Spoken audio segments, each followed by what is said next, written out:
경상북도 지역의 불도가 아주 센 것으로 알려져 있습니다. 오랜 역사를 가진 그리고 큰 절들이 곳곳에 세워져 있습니다. 그런데 오랜 역사 가운데 불교가 망하지 않고 아직까지 존재하는 이유가 교회가 기도했기 때문이라는 사실을 알고 계십니까? 그래서 교회 성도들이 모일 때마다 하나님 절망하지 않게 하여 주옵소서, 하나님 절망하지 않게 하여 주옵소서라고 기도한 결과 절이 망하지 않고 오늘까지 존속하게 되었다는 믿거나 말거나 이야기입니다. 기독교인들이 가장 싫어하는 것, 우리가 인생을 살면서 만나기 싫어하는 단어, 절망이라는 단어입니다. 절망은 희망이 없어서 체념하거나 포기했다는 것입니다. 더 이상 인생에 길이 없다는 것입니다. 더 이상 어떤 방법을 찾을 수가 없다는 것입니다. 성경도 이 단어를 싫어합니다. 그래서 신구약 전체에서 딱 2번 나오는데 그것도 욥기서에서 2번만 등장하게 됩니다. 절망 중에 최고의 절망은 죽음입니다. 오늘 이스라엘의 상황이 바로 이와 같은 절망의 상황이었던 것입니다. 에스겔은 유다 왕국의 마지막을 지켜본 예언자였습니다. 북이스라엘은 아수르에 의해서 기원전 722년에 멸망하고 남유다는 587년에 바벨론에 의해서 멸망합니다. 바벨론에 의해서 나라가 멸망하고 성전이 파괴되고 수많은 사람들이 바벨론의 포로로 끌려가는 가정 속에 그 중에 한 사람 에스겔이 그 속에도 있었습니다. 유다 왕국은 철저하게 무너지고 맙니다. 나라가 패망하고 맙니다. 이보다 더 큰 절망이 어디에 있겠습니까? 수많은 사람들은 절망을 하게 되고 탄식하게 되고, 그리고 희망이란 찾아볼 수 없는 그때에 하나님께서 이스라엘 백성에게 희망과 위로의 말씀이 바로 오늘 읽은 본문 말씀입니다. 하나님께서 권능으로 에스겔에게 임재하십니다. 그리고 에스겔은 하나님의 능력에 이끌림을 받아서 하나님이 이끄시는 대로 이끌림을 받게 됩니다.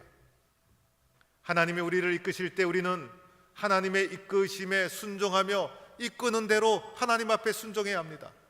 오늘 에스겔이 그렇게 하나님의 이끌림에 받아서 간 곳이 바로 골짜기였습니다. 이 골짜기가 어떤 골짜기였는지, 골짜기의 위치가 어디였는지 그것은 중요하지 않아요.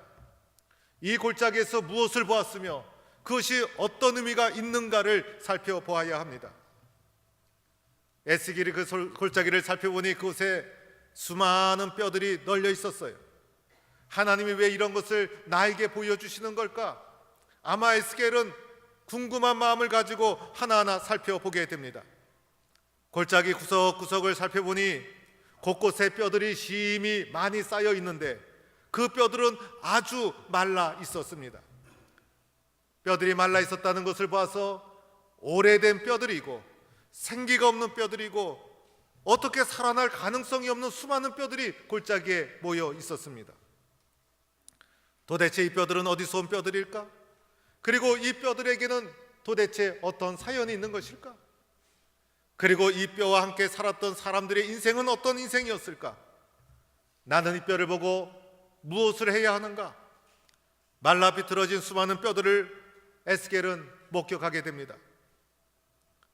오늘 이 뼈들은 무엇을 말해주는 것일까요?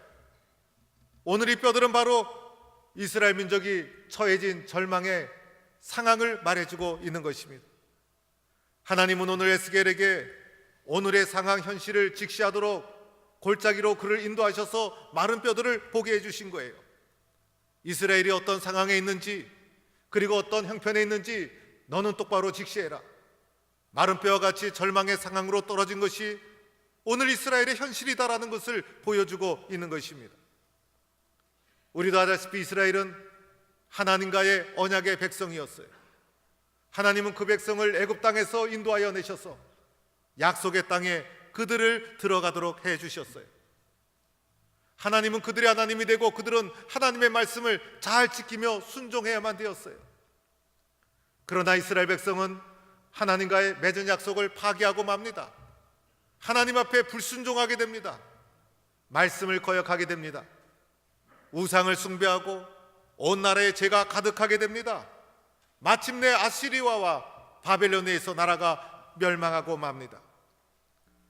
오늘 에스겔이 본 골짜기의 마른 뼈는 절망의 바닥에 떨어진 이스라엘의 현실을 그에게 보여주고 있는 것입니다. 오늘 11절 말씀에 에스겔에게 마른 뼈를 보여준 이후에 주님께서 이렇게 설명해 주십니다. 인자야, 이 뼈들은 바로 이스라엘 온 족속이다. 이 뼈들은 다른 것이 아니라 이스라엘 온 족속이다. 그들에게 이르기를 이 뼈들은 말라버렸고 우리에게는 소망이 없고 우리는 다 멸절하였도다. 마른 뼈가 보여주는 것이 바로 이런 의미였어요. 소망도 없고 말라버렸고 다 멸절된 상태, 그것이 바로 이스라엘이 처해진 상황입니다. 12절 13절에 가보면 내가 너희 무덤을 열고라는 단어가 나옵니다. 그들은 무덤 속에 갇혀진 죽음과도 같은 상황이 그들이 처해진 상황, 도무지 희망이란 찾아볼 수 없는 상황이었습니다. 하나님은 마른 뼈 한 상을 통해서 에스겔에게 이렇게 말하고 있는 것입니다. 에스겔아, 이 마른 뼈는 다른 것이 아니다. 바로 내 백성 이스라엘이다. 내가 그들을 내 백성 삼으려고 애굽 땅에 종되었던 그들을 인도하지 않았느냐? 그들을 홍해를 건너도록 하지 않았느냐? 시내 산에서 그들과 계약을 맺지 않았느냐? 그들에게 약속의 땅 내가 도착하도록 하지 않았느냐? 내가 그들을 얼마나 사랑한 줄 아느냐? 그런데 그들은 나와의 언약을 파기하고 우상을 숭배하고 말씀을 떠나고 불순종하고 결국은 바벨론이라는 이방 국가에 멸망당하지 않았느냐? 이것이 오늘 이스라엘의 현실이요, 마른 뼈와 같은 그 상황이 이스라엘의 현실이다. 이렇게 말해주고 있는 것입니다. 오늘 이 말씀을 우리들에게 적용해 본다면 아마 이렇게 말씀하고 있는 것이 아닐까. 바벨론아, 이 말씀을 우리에게 적용하면 이 마른 뼈는 다름 아닌 내가 사랑하는 한국교회다. 내가 한국교회를 얼마나 사랑한 줄 아느냐? 선교 역사에 유례가 없도록 짧은 시간 내에 교회가 부흥하도록 사랑해 주시고 은혜를 부어주셨구만. 첫사랑을 잃어버리고 기도가 식어지고 사랑이 식어지고 열정이 식어지고 순종하지 못하는 형식화된 한국교회가 아니냐? 이렇게 우리에게 책망하고 있다는 것입니다. 또한 에스겔의 골짜기의 마른 뼈는 나 자신에게는 이렇게 말하고 있는 것입니다. 이 마른 뼈는 바로 너다. 은혜를 주고 말씀을 주고 사랑해 주었건만 하나님의 사랑을 잊어버리고 형식적으로 습관적으로 능력 없이 신앙생활하는 바로 너다. 이 마른 뼈는 다른 존재가 아니라 바로 너다라고 말해주고 있는 것입니다.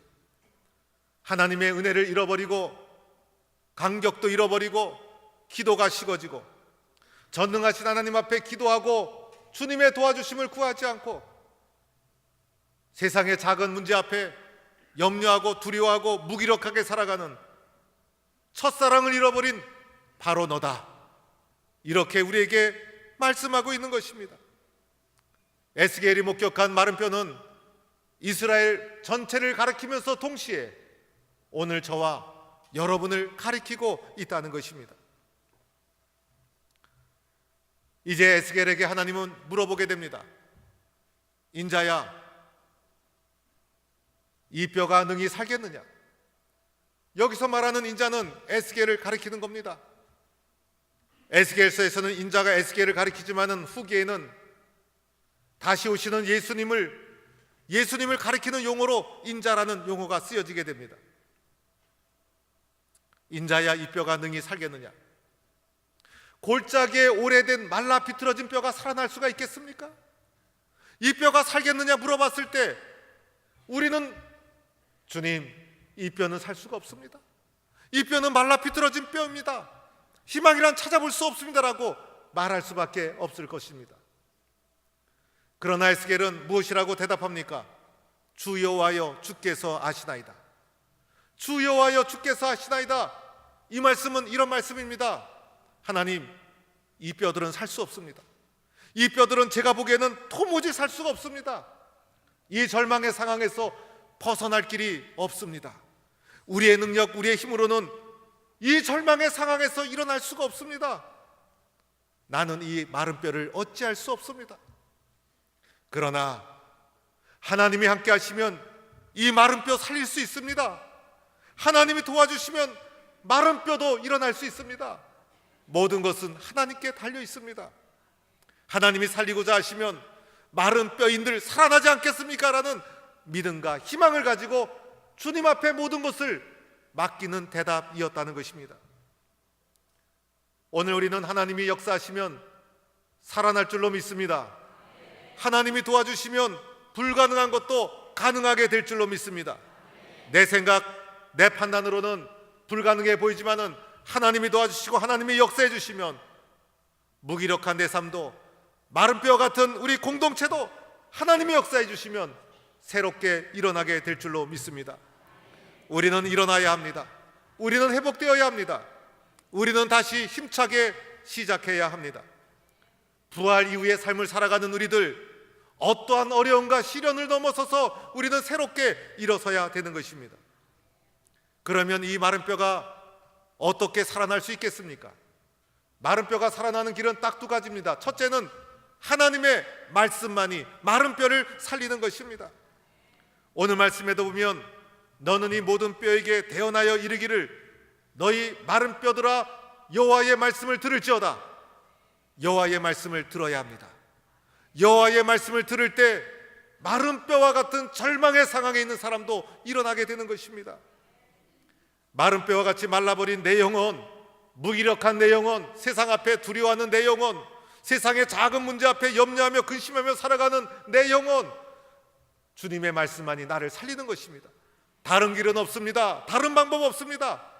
생명력을 상실한 교회가 회복되는 것, 하나님의 말씀 외에는 길이 없다는 것입니다. 우리는 주님 말씀하옵소서 종이 듣겠나이다 말씀을 경청하고 말씀을 받아들여야 하는 것입니다. 하나님의 말씀은 능치 못함이 없습니다. 하나님의 말씀은 못하실 것이 없는 것입니다. 우리가 하나님의 말씀을 만날 때, 하나님의 말씀과 나의 인격과 만날 때 거기에 생명이 살아나는 역사가 일어나는 것입니다. 문제를 이기는 길, 무기력함에서 벗어나는 길, 절망에서 새롭게 일어나는 일, 그 모든 것은 하나님의 말씀입니다. 나는 내 힘으로 일어날 수 없습니다. 내 힘으로 일어날 수 있는 것이라면 절망이라고 표현하지 않아요. 그러나 내 힘으로 할 수 없는 그것, 하나님의 말씀이 나를 일으켜 세워 주십니다. 두 번째는 생기가 내 속에 들어와야 합니다. 이 생기는 히브리어로 르하흐, 수음, 바람, 영으로 번역되고 신약에서는 성령으로 번역되는 것입니다. 성령 체험을 해야 한다는 것입니다. 은혜를 받아야 한다는 것입니다. 그래서 오늘 말씀에도 주 여호와께서 이 뼈들에게 말씀하시기를 내가 생기로 너희에게 들어가게 하리라. 그러면 너희가 살리라. 생기가 들어와야, 성령 체험을 해야 살아나는 것입니다. 그 사람이 살아났다고 해서 살아있는 생명이 아니에요. 그 사람이 살아났을지라도 무기력한 몸일 수가 있잖아요. 성령을 체험하고 은혜를 체험하고 그리고 주님이 주시는 성령 충만을 체험해야 살아나는 것이고 생명력 있게 일어나게 되는 것입니다. 에스겔이 어떻게 합니까? 하나님이 말씀하신 대로 뼈들에게 대언하지 않습니까? 마른 뼈와 같은 이스라엘에게 대언하지 않습니까? 마른 뼈야 여호와의 말씀을 들을지어다. 그러자 주님 말씀하신 대로 소망 없는 마른 뼈가 힘줄이 일어나고 살이 입혀지고 가죽이 덮이고 뼈와 뼈가 연결되는 놀라운 역사가 일어나게 됩니다. 더하여 내가 생기로 너희에게 들어가게 하리라. 생기를 불어 넣어주자. 생기가 없으면 그냥 무기력한 몸일 수밖에 없었을 터인데 생기를 불어 넣어주자 생명력 있게 살아나게 됩니다. 마침내 큰 군대를 이루었다는 것입니다. 세상이 감당할 수 없는 엄청난 능력을 가진 존재로 거듭나게 되었다는 것이 마른 뼈에서 생명의 군대로, 마른 뼈같이 무기력하고 절망 속에 있는 존재가 말씀과 생기를 통해서 세상을 변화시키는 하나님의 생명의 군대로 일어서게 되는 역사가 일어난 줄로 믿습니다. 사랑하는 성도 여러분, 오늘 이스라엘은 절망의 상황이었어요. 골짜기에 마른 뼈와 같은 희망이란 찾아볼 수 없는 상황이었어요. 그들에게 하나님께서 회복시켜 주시겠다는 위로의 말씀을 선포하고 있는 거예요. 하나님이 역사하시면 마른 뼈와 같이 절망 속에 있는 존재도 생명의 군대로 일어나게 된다. 이것이 오늘 우리에게 주시는 하나님의 말씀입니다. 여러분, 오늘 어떠한 문제를 가지고 인생을 살아가고 있습니까? 여러분은 어떠한 무거운 짐을 지고 인생을 살아가고 있습니까? 여러분의 신앙은 어쩌면 골짜기의 마른 뼈와 같지는 않으신가요? 예배당에 나왔지만은 감격과 능력을 상실한 그리스도인, 습관적인 그리스도인, 또한 세상의 작은 문제 앞에 고통받고 무기력하고 염려하고 근심하며 무기력하게 살아가는 마른 뼈와 같은 존재가 혹시 우리들은 아닌지, 혹시 나는 아닌지. 여러분, 이렇게 무기력하게 인생을 살아갈 수는 없지 않습니까? 어떻게 우리는 인생을 살아가야 되는가? 주님, 나를 회복시켜 주옵소서. 나를 다시 일으켜 세워 주옵소서. 그러기 위해서는 먼저는 하나님의 말씀을 받아야 합니다. 너희 마른 뼈들아 여호와의 말씀을 들을지어다. 주님 말씀하옵소서. 종이 듣겠나이다. 하나님의 말씀 앞에서 회개하고 하나님의 말씀 앞에서 결단하고 하나님의 약속을 붙잡고 하나님의 말씀대로 될 줄로 믿고 순종하고 말씀의 능력을 의지할 수 있기를 바랍니다. 그리하여 더 나아가 성령의 사모하는 마음을 가져야 합니다. 주님, 내 힘으로 할 수 없습니다. 성령께서 도와주셔야 됩니다. 성령께서 나를 고쳐주셔야 됩니다. 성령께서 나를 회복시켜 주셔야 됩니다. 성령님, 나를 도와주옵소서. 성령의 도와주심을 구해야 되는 것입니다. 마른 뼈와 같은 무기력한 상황에서, 마른 뼈와 같은 절망의 상황에서 세상이 감당할 수 없는 생명의 군대로 일어나 쓰임받는 성도가 되기를 주의 이름으로 축원합니다.